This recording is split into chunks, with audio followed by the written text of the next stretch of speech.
Yo, welcome back, good people. Welcome back. What a week it was. What a weekend it was. It was fight week in Las Vegas, USA. It was fight weekend. Spence versus Crawford, and that's what we going to talk about. We wasn't supposed to talk about that. We was going to talk about something else that I'm going to push off to a little later in this week, because this is the talk of the world, basically, is that Spence versus Crawford fight. It was supposed to be a 50-50 fight going into it, but man, we're going to talk about it. If you didn't see it, you're going to want to watch this, but I know everybody done heard about it. They probably didn't see the fight. Everybody probably didn't buy the fight. I bought the fight. $85.99. I know that's $84.99. I know it's kind of steep for a lot of people, but I had to buy it, man. I couldn't miss this. This was a fight of a generation, so I had to buy it. But before we talk about this, I hope everybody got a chance to watch my last episode about the state of the running back. Don't want to miss it. Very informative information in that a lot of casual sports fans don't know about, or if you don't play football, you might not know about it. So you might want to go check that out if you ain't checked it out yet. But to the main task at hand, talking about this Spence versus Crawford fight, man, I'm gonna keep it a buck with y'all. Everybody was asking me over the last month who I thought was gonna win, Crawford or Spence. Spence or Crawford. I said I believe Crawford will win the fight, but I'm rooting for Spence. People got kind of confused with that. But what I meant by it is, Spence is a former football player that transitioned to boxing. He always boxed, but he played football too. So that kind of touched me. I kind of wanted to, go for the football player. And plus, he's from Texas, DeSoto. So I've been there a lot of times. I know the area. So I'm like, okay, it's kind of close. So I'm kind of gonna root for him. But not against my better judgment, I knew Crawford was gonna win. I was just hoping Spence could pull it out, because Crawford is a master magician, man. He's like Floyd Mayweather mixed with Sugar Ray Leonard. And yeah, a lot of y'all don't know. A lot of y'all casual fans, y'all know who Sugar Ray Leonard is. So look him up. Yeah, I'm not a casual fan. I'm a boxing fan. I love boxing just as much as I love any sport outside of basketball and football. I follow boxing the third most out of every sport, then track and field. But boxing, I love boxing. I don't talk about it on the podcast, or I wouldn't ever talk about it on the podcast outside of, a major fight, because I didn't do it. I feel like, I really believe if you ain't do something, you shouldn't talk about it that much unless you like a reporter at the highest level, or, something like that. You know what I mean? But I digress. Anyways, back to what I was talking about. Spence versus Crawford. I knew Crawford was going to be just a handful, because he got so many tools in the toolbox. He could fight orthodox, he could fight southpaw. He decided to fight southpaw the whole fight. He didn't even have to make no adjustments. Southpaw against southpaw. And man, boy, he just picked Spence apart. But I should have knew that, because like I was saying, Spence, the guys he fought before was all guys that were straight up and down guys, no special effects. He didn't fight any athletes outside of Sean Porter, because Sean Porter used to play football too. He was a pretty good football player. But Sean Porter wasn't as talented as Crawford was. So I knew it was going to be hard on Spence. Plus, Porter still gave Spence a lot of problems. So with that being said, and Porter gave Crawford a little bit of problems too. So, he was a good comparison. And that's why I compared, that's why I broke down when I was, deciding who I was going to pick to win the fight. And that's why I ultimately went with Crawford. But they said it was a 50-50 fight coming in. It was. But the thing about it is, I felt like the moment might have been a little bit too big for Spence. And it's crazy, because Spence was the A side. He packed out arenas. He sold out arenas. Crawford was basically kind of like the small town dude that people didn't believe in, that people doubted, and he doesn't walk through weight classes. Undisputed at 140, not undisputed at 147. Only man to ever do that. He walked up weight classes. He's gonna go to 154 and probably dominate there too if you want to. that's a whole nother story though. But man, just the fight in general, I think Spence let not walking out second kind of get to him. Because I was watching the interviews after the weigh-in, he brought that up out of nowhere. It was like, I never heard of a guy having a coin flip, that's the A side, and having to coin flip, using the A side gets to choose, get to do, get to dictate stuff. So he just felt like, he just was worried about the wrong stuff, And ultimately, that was huge momentum. I'm gonna tell you why here in a second. Okay, Crawford chose to go out second, which we all probably pretty much knew. So Spence went out first with this local rapper. He's big in Dallas or in Texas. I mean, he's a big thing around here. Everybody know him, but domestically or worldwide, he's not known like the guy that Crawford brought out. And the guy that Crawford brought out was is probably the most influential hip hop artist maybe of our generation, because you gotta factor ethnic groups in this. You got to. And he transitions through them all. He's just not African American, he's just not white, just not Hispanic. Everybody knows who Eminem is. So Crawford got Eminem to bring him out.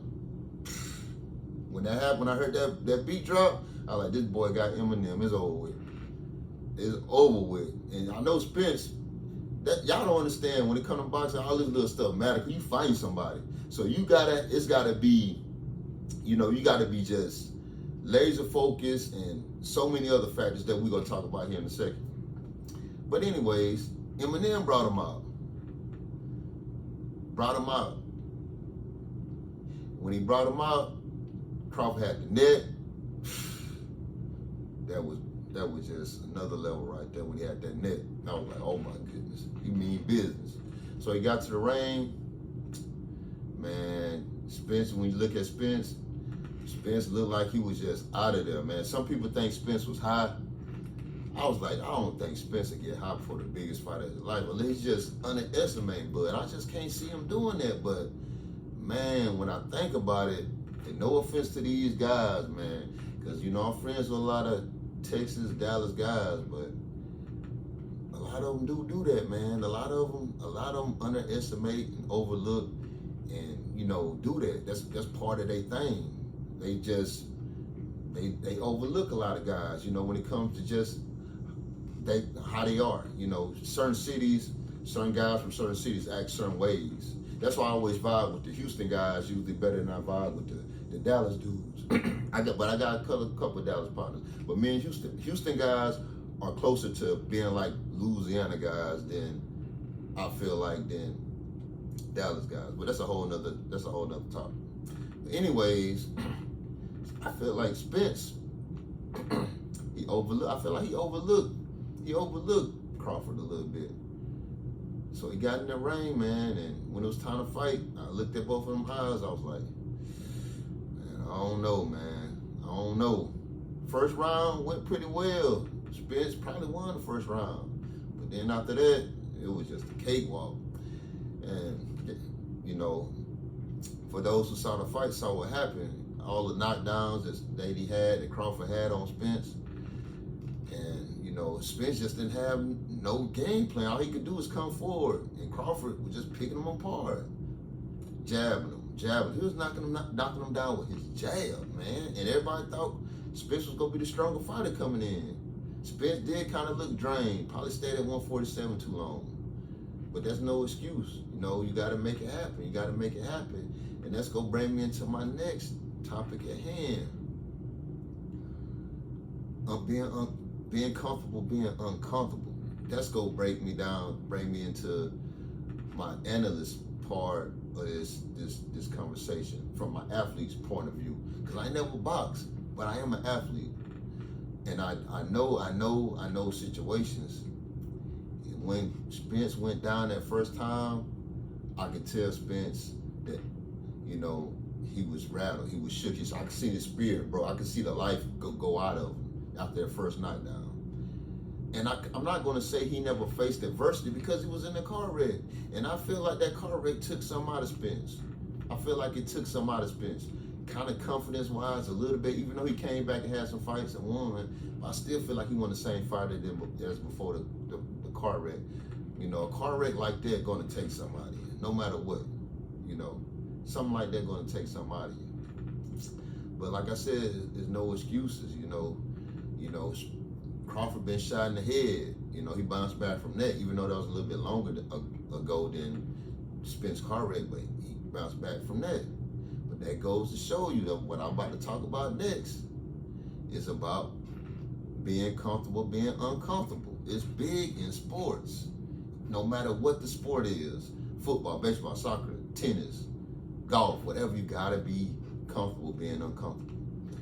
And people ask me for it myself, why do I train at 3 in the morning? Why do I train in 100-degree heat? Why do I go to my garage and train under extreme conditions? Because I want to be comfortable being uncomfortable. And that's huge across sports because you never know what position you're going to be in. When adversity hit, you got to have something you could fall back on for as your preparation, or for as, you know, something that maybe major happened in your life. Like I said, that car wreck with Spence, and that's what kept him fighting. It kept him fighting in the fight, and he didn't want to go. He kept getting up, and I felt like that adversity from that car wreck kept him, you know, wanting to stay in the fight and not just, you know, throw in the towel and give up. Want to go out on his back. That's a heart of a champion. He definitely got that heart of a champion, for real. But like I was saying, for his preparation, I don't think Spence prepared like he should have prepared before the fight. Even though that might have not have helped much, because Crawford was just a more talented fighter, but it probably wouldn't have led to so many like knockdowns like that. He had it. I ain't saying nothing bad about this, because it's always good that a father being a father, but at a fight of this magnitude, he basically had his son there with him every day, you know, taking care of his son, doing that. You got to be laser locked in and focused when it comes to this. Like Shannon Sharp always say, you got to make sacrifices when it comes to this sports. You got to miss recitals. You got to miss certain things. You just got to miss it to be 100% locked in and focused. If it's not, it's going to come back and hunt you. And it came back and hunt him last night. I hate to say it. I didn't expect it to do that, but it did. It did. And you just gotta prepare for the worst. Like I said, I always prepare when I'm training, when I'm practicing, when I'm working out. I push myself. I put myself in situations that I know my body don't want.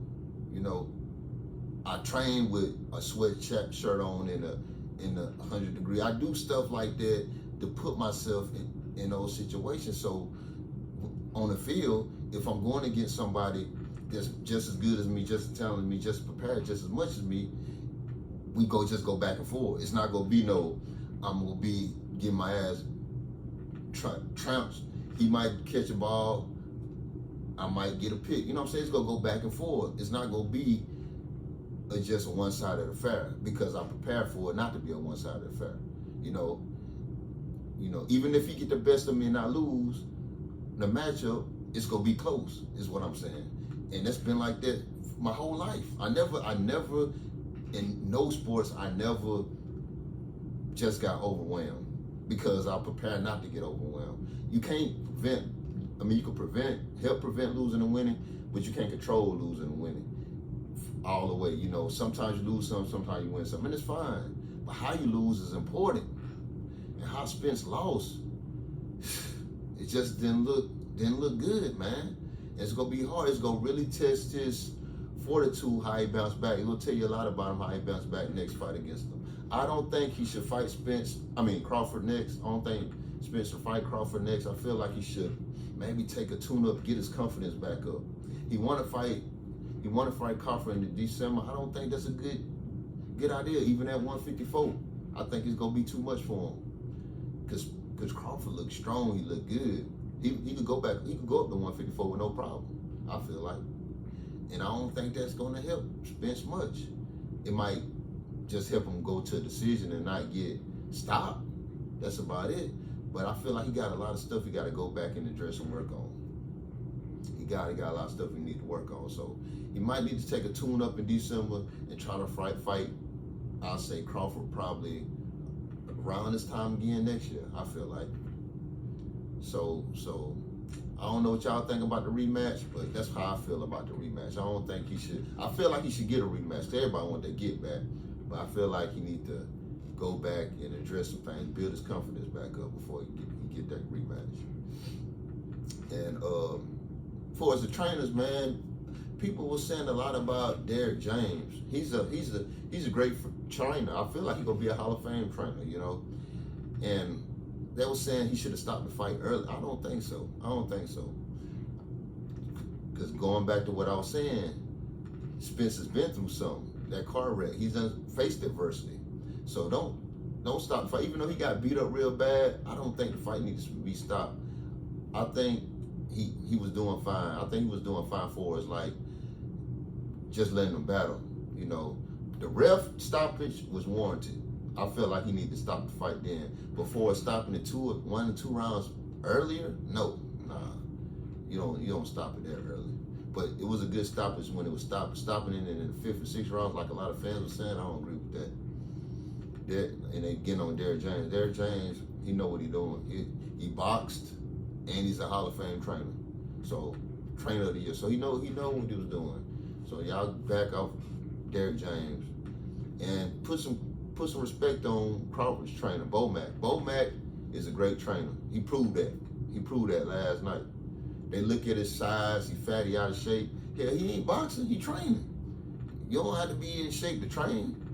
As long as you can move around a little bit, you know, you good. You know, they say you want to look the part to be trainer, but hell, he been with him his whole life, and it's been working. So, get off Bo Mack, you know. So, anyways, again, I want to know what y'all think. Do y'all think it should be another rematch, or do you think, you know, Spence should do something else, Crawford should do something else? Just want to know what everybody think on that note, because Crawford, he really don't have maybe a Thurman, maybe a Boots. Now Boots is a younger version of Crawford. He's just a younger version of Crawford. If I was Crawford, I'd go ahead and fight Boots now, like Floyd did with Canelo, caught him early.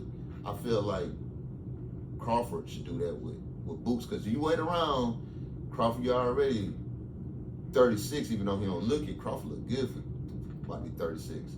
Just like I look good for my age, for my mid-30s, you know, so far as on the field anyway.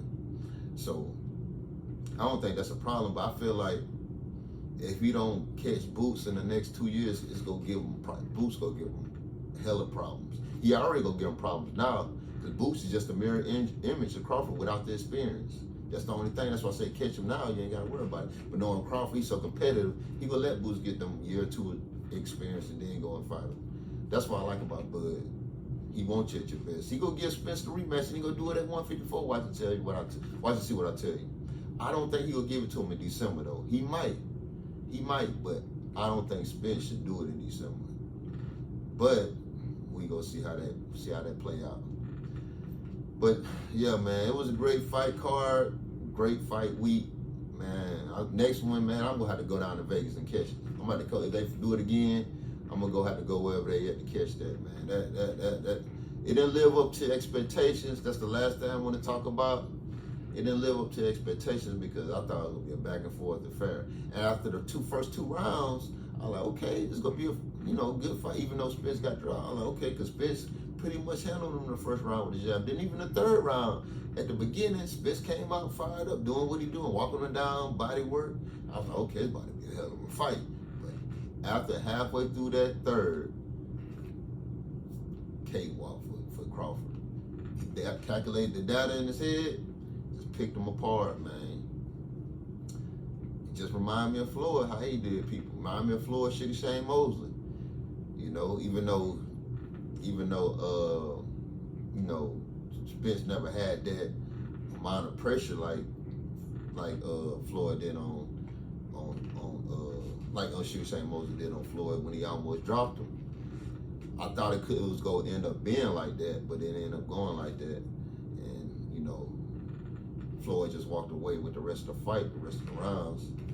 But this was a whitewash, man. I don't even see really the point of a rematch. I think he should get the rematch because I want to see how he bounced back from adversity, but I don't think it's warranted a rematch. I ain't gonna buy it if it's a rematch. Like I said, I might go in person and see it because I want to be there for fight week in Vegas if it's in Vegas. But I'm not gonna buy it on TV or something. I'll watch it on at a restaurant or something like that, or a bar or something like that. But man, it didn't live up to the hype, but it was a good fight overall. So all in all, man, I'm glad both guys healthy, walked out the ring healthy. They both got paid probably $25 million plus each, you know, easy. So that's good. They both got paid. But if they fight again, Crawford gonna be the A side. He got all the belts. Probably gonna be a 60-40 to 65-35 split. You know, all that type of stuff. So yeah, and Crawford is the Crawford era, man. Just leaving the Mayweather era, it's gonna be the Crawford era for the next 2 or 3 years, probably. He got a chance, you know. Dude, he already done did something Mayweather didn't do in other boxing that nobody done did. Undisputed at 2 weight classes. That's legendary. He a living legend already because of that. You know, 40-0, 31 knockouts. You know, he a Hall of Famer. You know, I thought Spence was a Hall of Famer coming into the fight. He gonna have some work to do. If he bounce back and win, like bounce back and either beat Crawford or bounce back and, you know, get a belt, another championship belt after facing adversity, yeah, he probably be in the Hall of Fame because they gonna say, well, he was knocked down, he got back up. You know, he wasn't a front runner. Right now, he kind of looked like he a front runner, you know, because he only beat certain type of guys, certain type of fight. Even though he beat some good fighters, some quality fighters, but that wasn't a Spence ilk, you know, which nobody, Crawford ilk, which nobody is. But, you know, still room for Spence, still room for Crawford, and I just hope we get to see another fight like that pretty soon. I know Charlo and Canelo coming up in a couple months. That's gonna be a good ass fight. Charlo and Canelo, a couple months. I think September 30th. Yeah, that's a couple months away. Yeah, so they're a couple months away. We're gonna have Regis Progress and Devin Haney. That's gonna be a good fight. You know, y'all probably don't even know these fighters for y'all casual fans, but go look them up. Devin Haney's an undisputed champion too in at 135. So go look them up. You know, go look these fighters up. You know.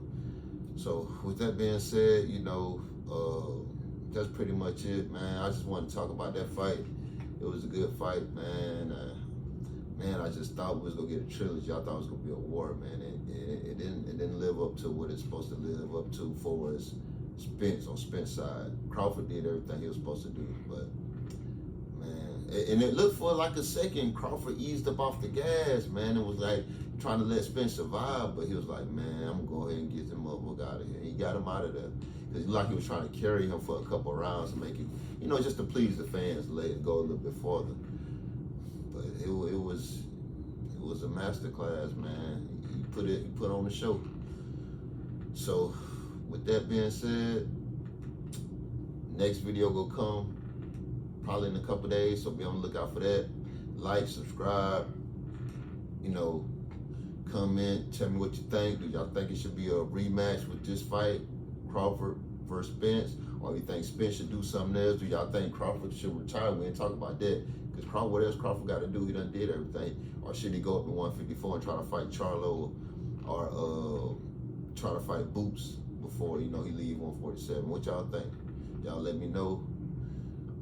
But until then, be easy.